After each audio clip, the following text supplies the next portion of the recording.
Welcome to the DonDiva Talk Radio Coaching Evening Edition show. We will be talking about a good subject and dynamic coaching about why you should get a divorce and why you should separate from a high conflict or a emotionally abusive relationship. I never thought I would actually do this one for Blog Talk Radio, but I think this is one that we need to hit on and talk about because a lot of people during COVID are dealing with emotional abuser, a financial abuser, or economic abuse, and that is not something that any of us want to go through or have lived through. And at the end of the day, I do recommend that sometimes when you have to focus more on changing behaviors or attitudes or values and things that do not work for you as a person, or you're in a situation that is constantly causing you levels of problems and draining you, or you're assessing the outcomes always as you're always responding in an upset manner, emotional manner, or always cause a reaction while the other person is constantly causing the conflict, upset, emotional harm, and damage. There are signs for whether you need to recognize that you need to leave a high conflict situation or emotionally abusive situation or a marriage that is really over. And there are signs that you should get a divorce at some point in time, especially if you'd rather be alone. If you'd rather be alone, and it's a definite sign. If the touch of your spouse or the sound of your spouse's voice, or even if you're not married, the sound of the person you're with's voice makes your skin crawl. If they've cheated several times, if you can't even stay together or stay in the same vicinity area very long without getting annoyed with them, if you don't see a future with that person, if you don't seem to care anymore, or if you feel a lot of resentment, emotional levels of animosity, and if marriage counseling is not even up for option or discussion, that's when you should know that it's time to get a divorce or divorce that person emotionally, mentally, financially, whatever you have together, and take it and leave the situation. Can leaving a relationship be a good thing, or a long-term marriage be a good thing? Yes, it can. It can be actually beneficial to you, especially if your finances are being affected economically, and then if you're being affected emotionally, or if it's levels of emotional abuse and financial abuse coinciding with coercive control, that's beginning to become a level of animosity and resentment to the levels that you just can't stand the person, and you're literally finding ways to work more hours, or you're finding ways to stay farther away from the person, becoming more vindictive, controlling, or they're causing levels of outbursts and anger and upset that you normally don't have, or you find your behaviors changing and you're becoming more emotionally stressed out dealing with them, or you find yourself reacting to them behaviorally towards them and you feel nothing but either rage, animosity, or hostility because they bring it out of you, or they want that out of you so they can lie on you in court or cause you issues and problems or continue to mess with you financially. At that point, it's nothing but a hostile situation, and you need to leave. Cut your losses and leave.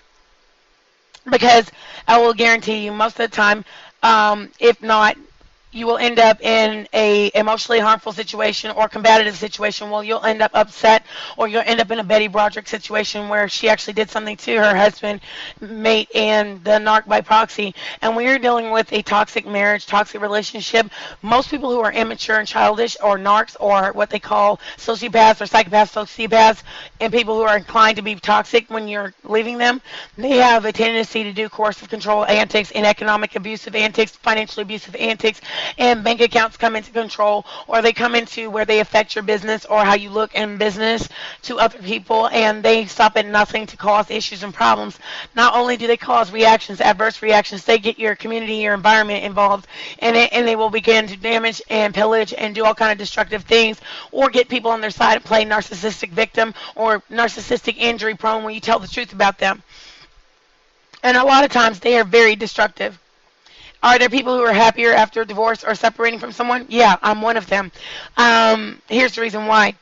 Separated people are notoriously the best happy of their all because they're back to their normal self, whereas when they're with someone who smothers them, aggravates them, agitates them, provokes them, hostile, always causes reaction, gets under their skin on purpose, does it for reaction, always creates levels of animosity or some type of reaction to go sit there and say, you see what I have to deal with, when it's just the opposite. You see what I have to deal with. That is what happens in those situations, because when you're dealing with a toxic person who gets nothing but joy out of aggravating you until you erupt or have an upset, they do that. And being a life coach, you learn to see the paradigms of coaching and what a person is trying to do. And toxic people are just like that. They're just nasty. And you've seen marriages that are really a farce, but you're seeing them out there. You see a lot of celebrities with fake marriages, but they're out here putting on airs, but they're not having real marriages. Their marriages are tragic, trifling, but you wouldn't know it because they put on a united front out in front doors. Me, I'm not willing to do that, so that's the reason why I left my situation, and I'm happier. But the thing is, when you have a person who residually will continue the relationship on their end with an obsession and continue the aggravation, stalking, provoking, gaslighting, that's when you go into the hostility, and the hostility is animosity driven, because the other person wants you to still remain in the relationship when you've already emotionally checked out, financially checked out, mentally checked out, and physically checked out, sexually checked out, and you want nothing to do with them. So at that point, you're talking about, I'm not willing to put on that perfect couple. Look at Jay-Z and Beyonce. Look at all these other couples out here who make it look like they're perfect. Look at Kanye and Kim. Perfect farces of a relationship, but you're sitting up here watching them put on a happy show and pony dance.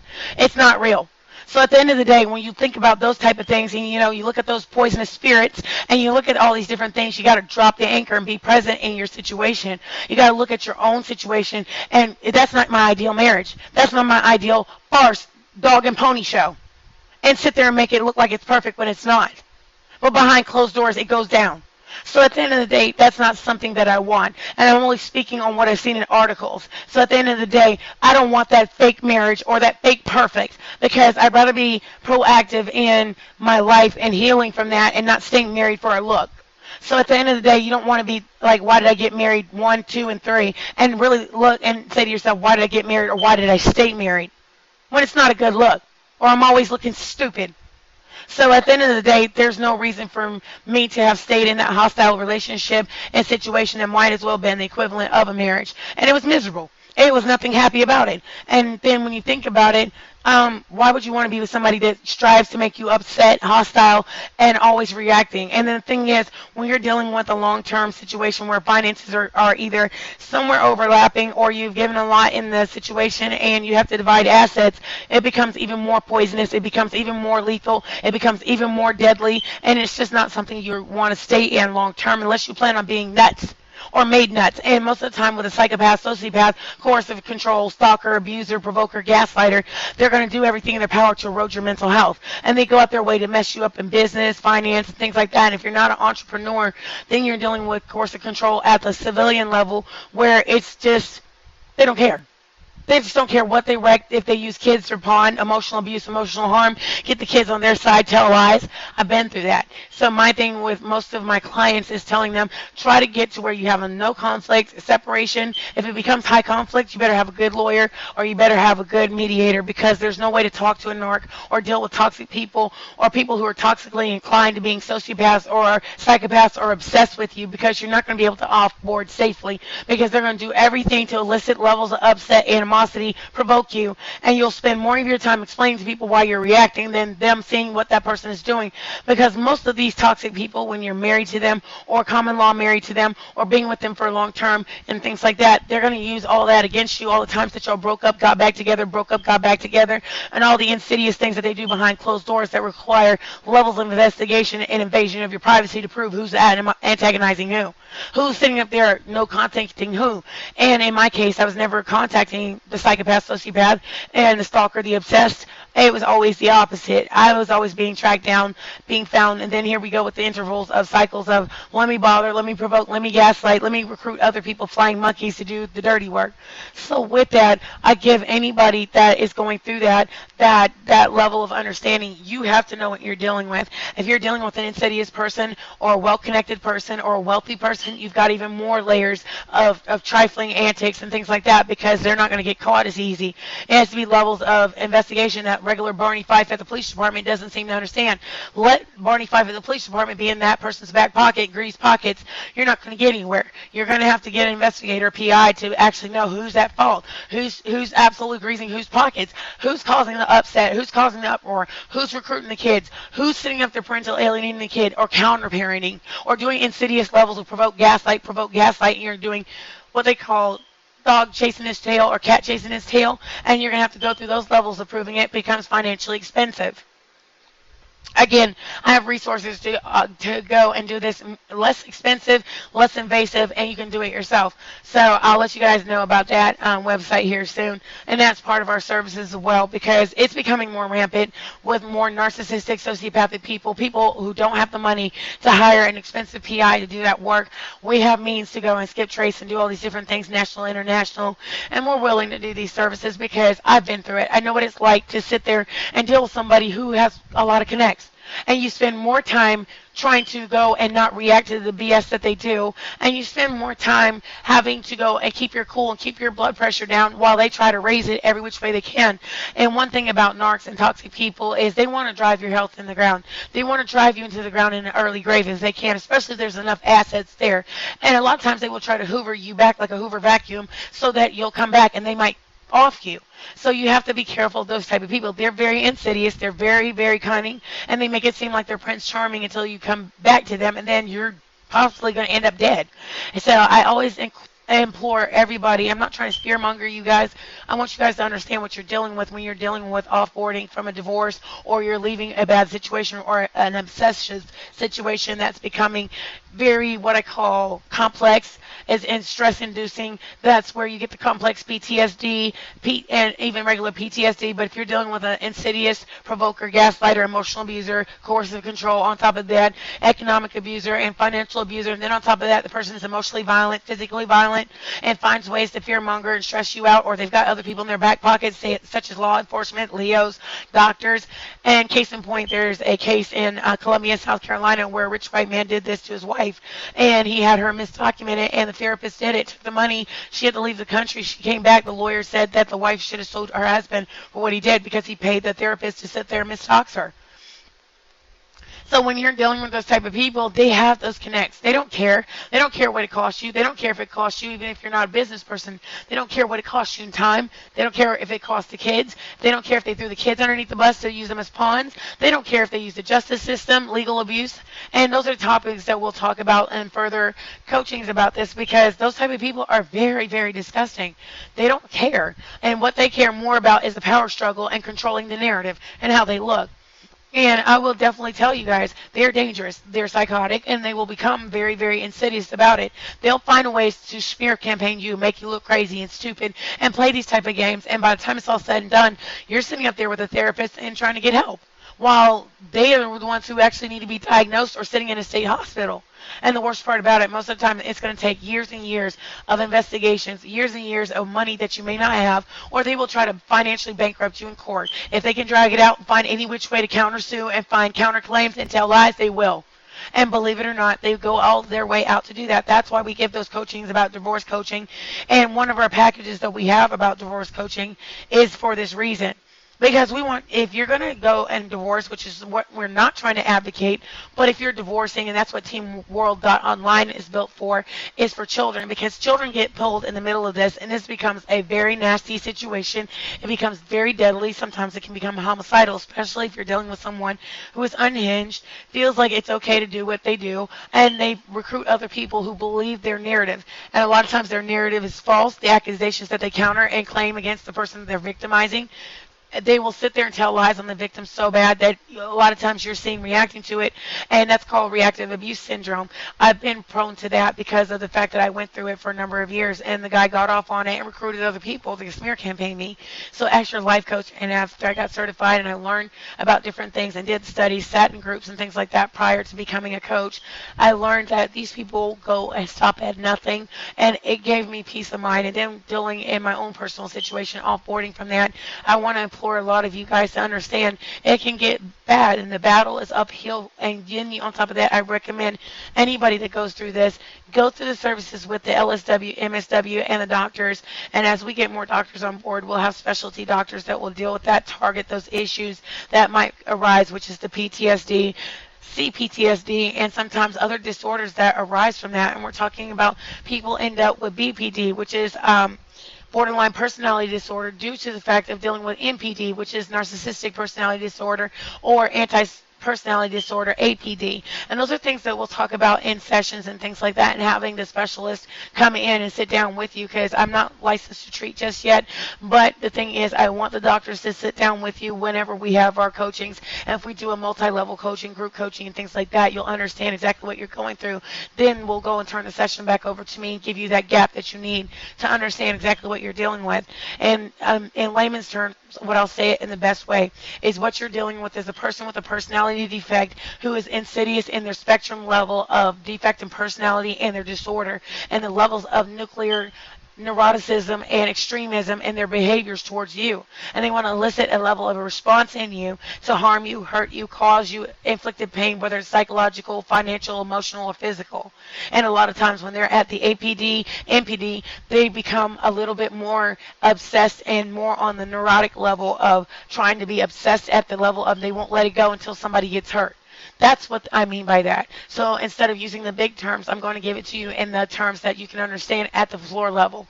And then it creates scars emotionally in your brain that causes you to have that level of flashback, upset, emotional uproar, upset, because they like inflicting those wounds and you never get a chance to clean the gunk out. It's just like having a scar on your arm and you haven't cleaned it out properly, and then it gets infected. So you're infected with their insidious levels of emotional assault, emotional abuse, financial abuse, economic abuse, whatever abuse they can assault on you and recruit other people to do.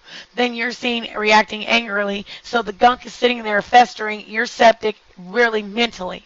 And what I mean by septic is like your blood is poisoned with all that gunk, trash, infection. So literally you have to get all that gunk out, the infected areas of your brain, and fix it. So that's going to take gap training, emotional brain training, and DBT, which is deep brain training, and coping and therapy sessions to get you to get to that point of health. So that's where that package comes from.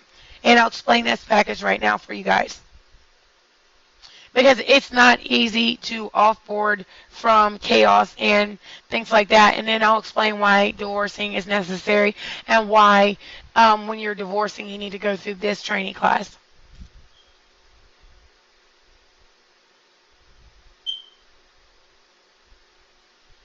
And the reason why I say it's more important is a lot of us will think that it's okay for the longest time. Most of the time, you will not know that you're actually going and being abused until you turn around and realize, like, hold up, this is not normal. You know, this is not my normal pentameter. This is not what I'm used to going through. And a lot of times you'll be sitting up there. And like I told you guys, the side effects of stress, behavioral and cognitively, you end up more stressed out. You'll be having impatience, hyperactivity, hypervigilance. You know, you'll have low energy. You'll avoid situations. Sometimes you'll elicit irritability. You'll elicit aggression or irritability with the situation because it's prolonged. And the narc wants that, especially financial abuse or legal abuse in the legal system, and continue to take you back and forth to court.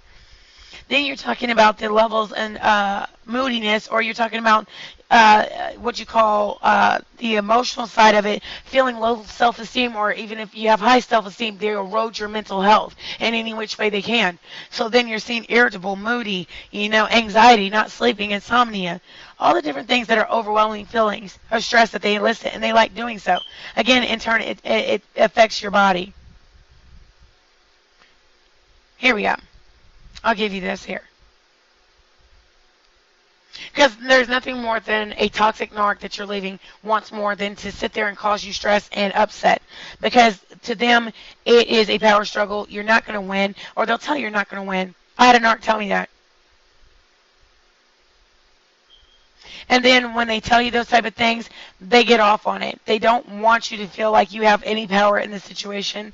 They do not want you to feel any level of control of your life. And a lot of times they will absolutely go out their way to control the narrative and how they sound and how they look to other people. And by the time it's all said and done, the animosity is real. And then on top of that, the hostility is real. And the kids see it. They hear all of that. And then on top of that, they know that it may not be one parent, or it may be a situation where you don't have kids together, but they know one is being more detrimental and aggravating to the other party. And at the end of the day, they know who is actually trying to go and have the best benefit to the child, or if you don't have children, the best benefit of the relationship to offboard healthily. Here they are here.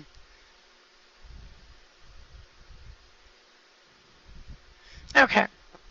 And this is the aftermath of dealing with that. We have the financial well-being, which I recommend to you guys as well.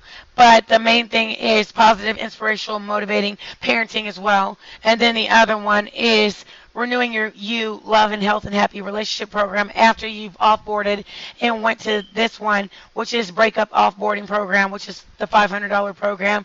And it's teaching you lessons in heartbreak and dealing with the emotional torment, upset, and things like that. And when loving others is hurting you, and learning how to let go of them. And then on top of that, when you're absolutely at the point of you need to find a healthy way to recognize what you're going through, and the surviving the aftermath of domestic violence, because most of the times domestic violence goes hand in hand in these relationships, or for lack of better words, relationships from hell. After you divorce that person, they are absolutely insistent on making your life a living purity hell, and there's nothing funny about it. They literally will make your life hell. They don't care, and they like and they enjoy the animosity that they create. They love creating hostility so they can paint the narrative to other people to play victim.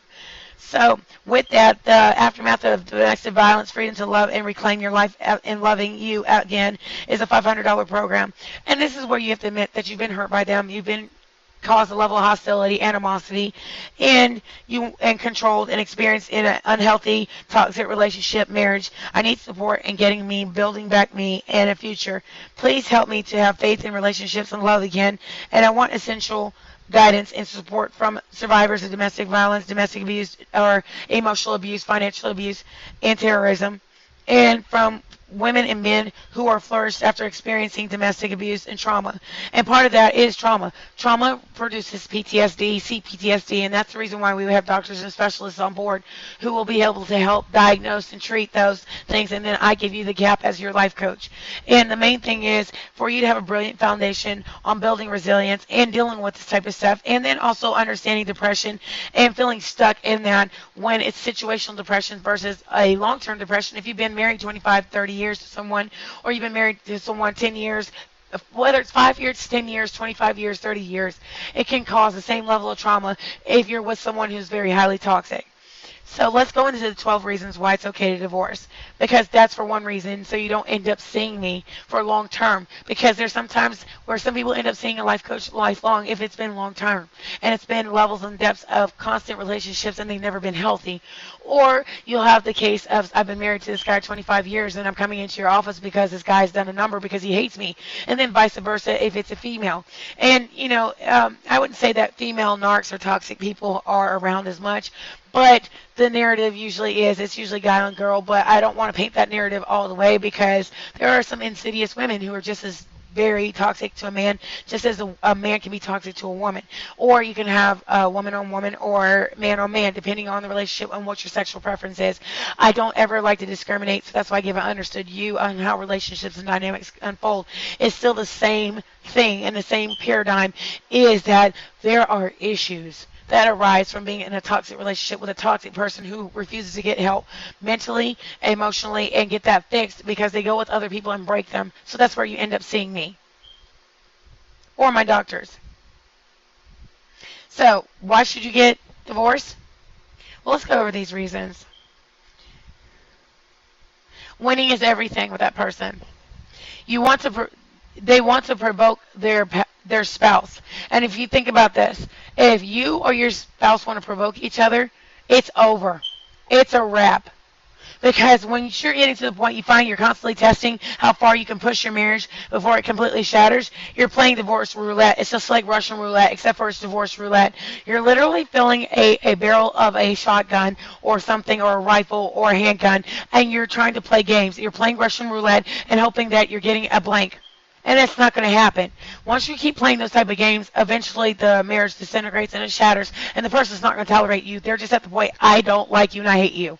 And at that point, once you register that you hate that person or you hate what they do and you hate everything about them, it's not no longer 10 things I hate about you. It's 10 things I will not tolerate about you. Or you're just like, I'm out. It's kind of like Martin, I'm out. There's nothing you could do. Marriage counseling will not fix that. And then there's a author, Joy McMillan, author of Unhitched, that says once you start trying to push your spouse's threshold, it's possible that you subconsciously want to end things but are afraid to make the move. To me, it's better for the person to say, I don't want to be in this marriage, and then you might be surprised that the other person says, I don't want to be in the marriage either, because I don't like you. I don't like the things that you do. I can't tolerate your antics. And you like to push my buttons. That's what you have to get to. They send your heart racing, and I don't mean in a good way. You know how you have the pitter-patter of joy in your heart when you're dealing with them? When it becomes pitter-patter of stress and nothing but anxiety and panic attack, they're causing you stress to the point that your body's being affected by being around them, so they're bad for your health. You hide your real self, or you can be your authentic self. In that, then you're dealing with someone that really wants you to change to be like somebody else they've been with, or they're constantly comparing you to someone else. You don't need to be with them because they only want you to be a replica of the person they were with prior. So at that point in time, you're going to do nothing but eventually keep changing yourself to where you're not your real self. That's not going to make you happy. You're going to start resenting them.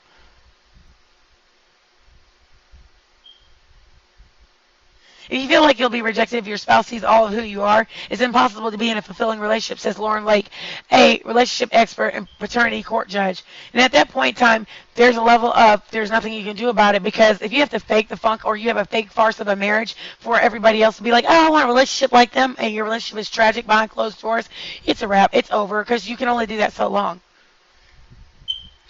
You're overcompensating on Facebook. You know, the Trojan horse of this in being on what I call fake book with a fake persona, and I don't mean Facebook is fake. What I mean by people putting on airs of not what they post to be, or on Instagram, the perfect proactive Patty, why did I get married? Marriage, where Patricia was always acting perfect, but her marriage was tragic and she had a lot of trauma. And if you go back and look at that movie, you can assess there was a lot that was going on behind those closed doors, but she never let anybody know that her marriage was tragic, and it was just downright trifling. But those type of people genuinely have issues with portraying their marriage as being perfect on the outside, but it's a train wreck on the inside. But they've got a perfect house, they got perfect kids supposedly, but their life is a train wreck. She had a baby that died. She never let go of it. She never and she delved into her work, but she never ever paid attention to her husband, and that broke up their marriage.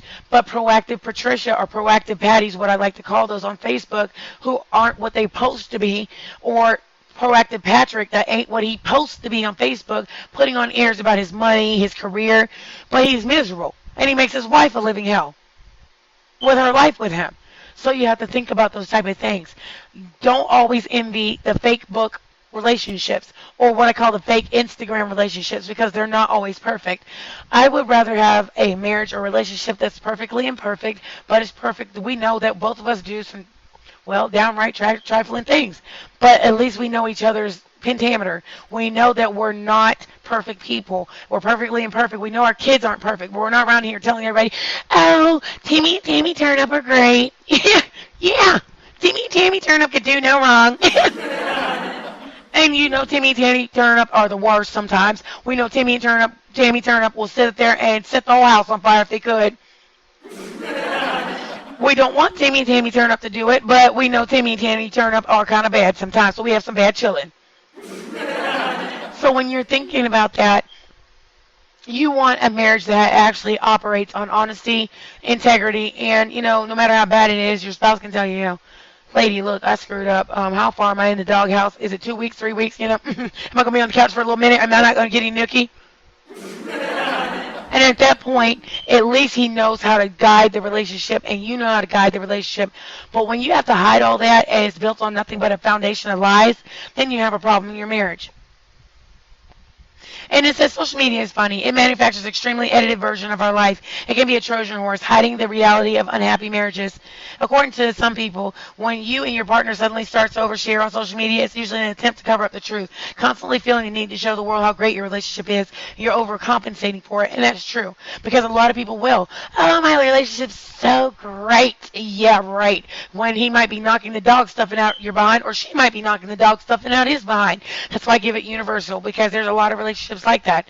But they'll proactively put on a front, we're a great family. Look at her dog. Look at her cat. Look at how much we love each other. Yeah. You know, and you're like, horse balls malarkey. Good luck.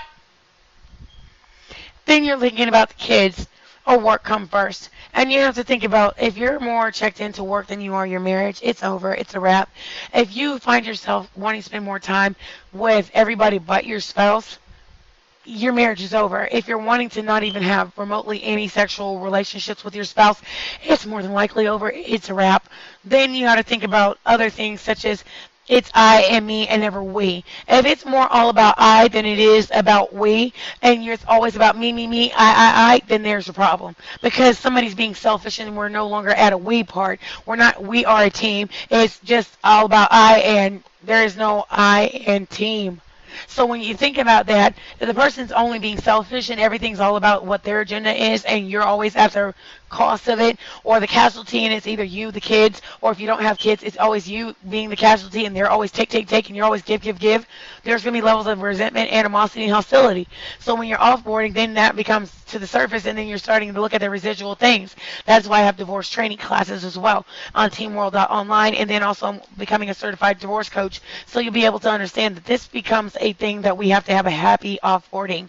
And this is what we strive for with children when they're in the middle of that, or if you don't have any children and you're in a relationship and you need to offboard healthily for your mental health and behavioral health as well, before you end up on a bunch of pills and having to tolerate them with that, and you don't want to cope all the time with pills. Pills are what's necessary when you actually have mental health issues and problems, and it's really naturally that you're predisposed to that, or you've literally had trauma PTSD and you need to slough off the side effects of what you're going through, go through the therapy, and you may have to have lifelong therapy, and you may either choose to be holistic or you may choose to still do pills and things like that, which is nothing wrong with that. We recommend you seeing a psychiatrist, psychologist, and therapist, figuring out you being the driver's seat of your therapy and your recovery, and that may require medicine. So we're never a staunch advocate of no medicine or pharma, but we are advocate of whatever is going to be healthy for you and whatever the doctors decide, and we're here to bridge the gap. So with that, we also want to get you to understand, read a book by Justin Miller, which is the Kinsey Institute and the author of Tell Me What You Want. He agrees. He says that the language we use when we're talking about a relationship can predict a breakup. The pronouns you choose, I, me, mine, our, us, we, are a sign of choosing how you feel about your partner. Look at your expressions and your spouse, or not even a spouse relationship you've been in common law. Think about those things, because by the time it's all said and done, if you're using more I, me, me, me, it's no we, us, okay, it's time for us to split apart, and we are no longer compatible. When they stop being your go-to person and you end up being constantly their catch-all, Captain Save-It, but they can never be there for you, and you can never go to them for anything, support, emotional support, or they never believe anything you have to say, or they don't value anything that you have to say, or they write it off, they're no longer there. They've checked out emotionally, and sometimes sexually, and sometimes even financially, and then on top of that, economically, if they don't care about any of your dreams, endeavors, they don't care. So at that point, you have to figure out, if you can't call them in your worst days, then you don't need them at all on your best days. So you just need to offboard. Forgiveness doesn't seem like an option. Here's the thing. I want people to stop using forgiveness as a way to guilt trip someone back to staying with them, or forgiveness as a means or a mode to manipulate further. Because in order to forgive someone, you have to be able to be willing to change your behaviors. And forgiveness without any changed behavior is manipulation. Flat out, it is manipulation. There is no, I'm sorry, and you keep doing the same thing, or you do the extremes of that. That is just straight up manipulative behavior to get the person hoovered back into you, to fall back into you, to do the same exact thing after they get comfortable and believe you and trust you. That sets the trust issues, and that sets the animosity even higher the next time that y'all break up. And it's inevitable that you'll keep breaking up to where it gets to a point y'all will not like each other anymore, and there will be levels of hostility or high conflict separation, offboarding from the relationship. That is why we do the coaching packages like we do. Because sometimes you will end up in a financial wellness class, you will end up in a love class, and then you also end up in a domestic violence class, especially if you got a domestic violence behind person who's created levels of what I call toxic animosity, and you've either reacted. Sometimes some people end up in jail from reacting to the insidious emotional abuse, financial abuse, the narc foolishness, or the flying monkey foolishness, and you end up in court because they all want to gang up and lie. I've been through that. Not that I've been charged with anything, but the thing is, I could have been if I would have been thrown underneath the bus far enough. And in that situation, in that pentameter, when a narc is willing to lie legally or tell lies or recruit others for their lies and their web of lies, it becomes a level of having receipts and proving that you didn't do anything wrong or proving that you're not the one who's lying. And it becomes a level of other people get hurt adjacently or pulled into that snare of lies, and just everybody gets hurt. And then it becomes animosity, and pyramids of animosity and lies told. And the only people who are happy are the flying monkeys and the narc. Unless the narc decides to use the flying monkeys and throw them underneath the bus as a scapegoat because they don't want to be far removed from all the insidious behavior that they've weaved, or the economic abuse, the financial abuse, or the levels of Joanne the scammering that they'll do. So, or Joe the scammering. So you have to think about all of that and what you're dealing with. And offboarding from that in a divorce becomes messy, nasty, and hostile. And a lawyer will tell you the same exact thing. I'm not a lawyer, so therefore I'm not going to give you legal advice, but my suggestion is find a good lawyer, and one that's specialized, a specialty lawyer in hostile divorces and in emotional abuse, or what I call narcissistic abuse, or it knows these pentameters of relational abuse or domestic violence abuse, and they'll be able to elicit the levels of what you need to offboard from that divorce, and amicably, in the manner that you're not going to get hurt, and put in the safety measures just in case that narc at all, or by proxy, narcs that go and join in the reindeer games, and by the time it's all said and done, it becomes very deadly, becomes legal abuse, or ring around the police department rosy, and you don't want that either. Because once you get to the ring around the rosy with the police department and they get ensnared in that, it becomes very messy, it becomes highly volatile, and the cops even get tired of it because they'll be like, I'm tired of coming around. And then even the victim is like, I'm tired of you coming around too. And then the cops will have to do an investigation that they're not certified to do. It takes a specialist, a detective, or a PI to do all of that. And that becomes expensive. That's where the narc needs to pay for all of that, because it becomes a lot. And that's why I'm coaching guys through this, so you understand how to offboard safely and hopefully not lose your life while you're at it. Because when you're talking about money, you're talking about assets, you're talking about property, you're talking about all these different things, narcs are very selfish. And when it comes to selfish pentameters of what they want to do, you're going to be a casualty, or you need to offboard from them safely, and you better hope they don't get a hold of you, because they will stalk you. It doesn't matter if you move, they don't care. And I'm just telling you what's going on so you understand, so you don't get scared, but you learn how to proactively deal with them on and offline, because they're not what they're supposed to be. They have that persona because while they're doing insidious things, they cyber stealth, cyber bait, cyber stalk, all the things that they will do just to set you up for failure. And you people who come into my office that are going through this, I've been through that, so I want to be able to help you walk through that and learn how to trust yourself again, trust your gut, trust your instincts, and move and off board from that, and get the therapies with the MSWs, LSWs as well, and the doctors, and then we can do the gap for your in-between appointments and things like that, so you can get the help you need, your children get the help they need, because trauma also goes per surface to the kids. And our biggest thing is we love kids. We don't want the children affected by the abuse by proxy or divorce by proxy. It affects children. And we're there to be the mediator between the courts and yourself. And if both, and there's always a deal breaker. And infidelity in a marriage is definitely a roadblock, but it's always a deal breaker for some people. And some people, it chooses whether you want to keep going after infidelity or you want to work it out. But for some people, it's absolutely a deal breaker. There's nothing you could do about it. Once you cheat, it's a wrap. There's nothing you can do, because that person looks at you in disgust, and there's nothing you can do. Or you can deal with one time of infidelity, and the person's like, okay, that happened once, I'll deal with it. But if you're a habitual chronic cheater, there's nothing you can do about that, because you're going to keep doing it. It shows that person you're going to continue to do it no matter what. And they're going to check out from you eventually, because they know that you'll cheat on them eventually again and again and again. And then that causes levels of dredging up past issues unless you plan on dealing with our relationship classes and figuring out how y'all are going to undo the fidelity part and how y'all are going to deal with the trust issues and the abandonment issues and all the things that arise from all of that. So those are part of packages that we do at DonDiva Coaching and at IMCC. And I'll help you understand how to navigate that. It's not easy because sometimes you have to deal with a specialty coach, which we'll have on board for you guys to deal, or you'll deal with me who's dealt with specialty issues because I went through it. And I'll be able to tell you exactly how that feels and understand, and we can get a good connect and understand that, listen, you're going to have to go through this, this, and this, and we'll do worksheets, and we'll talk about different areas you're sitting at for you to get past it, or if you're willing to forgive your spouse, to work on your marriage and resolve it, where we can get you to keep from going through that. That's why we go to the marriage counseling, things like that, report back to the courts. If y'all decide, okay, we're going to offboard from this divorce, we're going to stay married, or if it's recommended that y'all just go ahead and get this divorce because y'all are doing more damage to the kids than staying together than you are being together. Then you have to think about other things, such as if you have an exit strategy. If you've already had an exit strategy of how you're going to offboard from your marriage, it's time to go. It's time's up, me too. Just book them, Daniel. It's a done deal. Because you're no longer trying to be there, and you're no longer emotionally checked in, and whether it's financial or economic either. So if you're already planning your exit strategy, it's done. It's a wrap. Just file the papers and sign them and be done with it because you're just no longer there. Then if you already are feeling you're constantly wondering if you should go or stay, you need to make that decision and stick with it. Don't keep teeter-tottering because that's where that Stockholm syndrome and that's where that syndrome of trauma bond comes from, and you keep coming back to that person because you have history. It's not fair to you or that person to keep doing that because by that time y'all are using each other for emotional crutch, and that's not fair. And then on top of that, you've got to think about those different things and what it's doing to the kids to see mommy and daddy getting back together, breaking up, getting back together, breaking up. They have high hopes that mommy and daddy are going to get back together, and it's not going to happen after a while.